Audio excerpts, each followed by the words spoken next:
जिस दिन तुम वास्तव में कर्ता हो गए उस दिन दो घटनाएं घटेंगी साथ साथ। पहली बात, वास्तविक कर्ता तुम तभी हो सकते हो जब तुम वास्तविक कर्ता से एक हो जाओ, तुम्हारा आपा मिट जाए। जो वास्तव में करता है जा करके उसके कदमों पे लौट जाओ, उसके साथ एक होने से अब तुम भी वास्तविक कर्ता हो गए। तो तुम ये कहना छोड़ोगे कि मैं करता हूँ। अब तुम हो वास्तव में करता और तुम कह रहे हो नहीं साहब मैं तो नहीं। न बाहर है न भीतर है वो तुरी यही बस सत्य है। तीनों पाद जिसमें मिटे वही आत्मा का लक्ष्य है। तू सीमित कोई जीव नहीं, अद्वैत से अब नाता जोड़।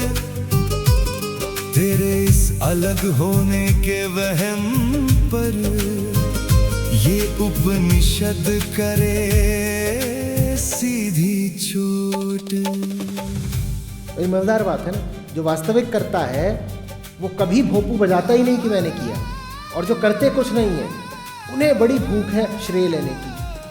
ना ये बाहर की दुनिया है ना ये भीतर का सपना, ना ये गहरे अंधेरे की नींद जिसे तू समझे अपना। वो जो देखा ना जा सके, वो जो पकड़ा ना जा सके, वो जो किसी भी लक्षण से कभी आंका ना जा सके। ना बाहर है ना भीतर है वो तुरी यही बस सत्य है। तीनों पाद जिसमें मिटे वही आत्मा का लक्ष्य है। पाप कोई करता है, पुण्य भी कोई अर्जित करता है। पाप और पुण्य खत्म करने का मतलब हुआ उसको हटाना जो पाप पुण्य का भेद करता है। कोई बैठा होता है ना जो कह रहा होता है ये पाप है ये पुण्य है।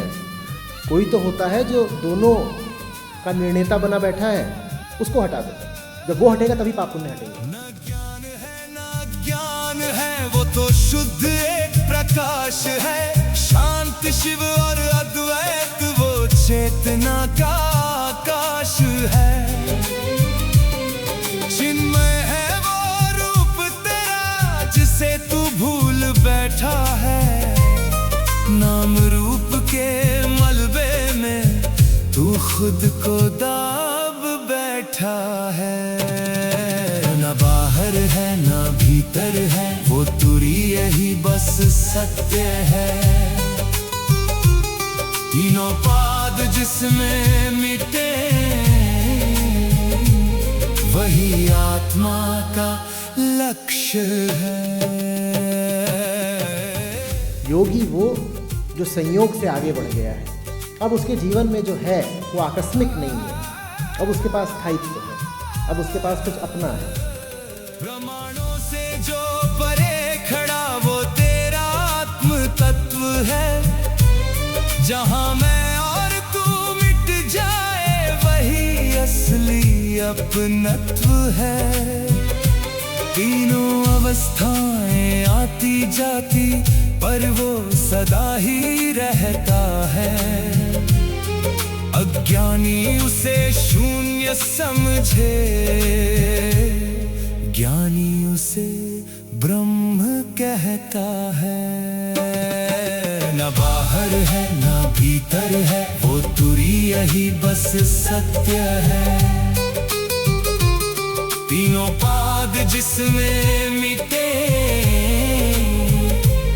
वही आत्मा का लक्ष्य है। सुन, जिसे तू मैं कहता है वो इन तीन अवस्थाओं का गुलाम नहीं है। तू वो चौथा तुरीय है जो इन सबको प्रकाशित कर रहा है। यही तेरा वास्तविक स्वरूप है, अद्वैत, शांत और अनंत। वो ना दृष्टा है ना दृश्य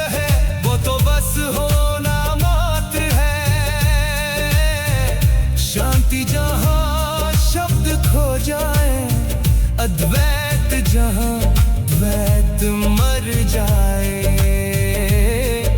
वही तू है, वही तू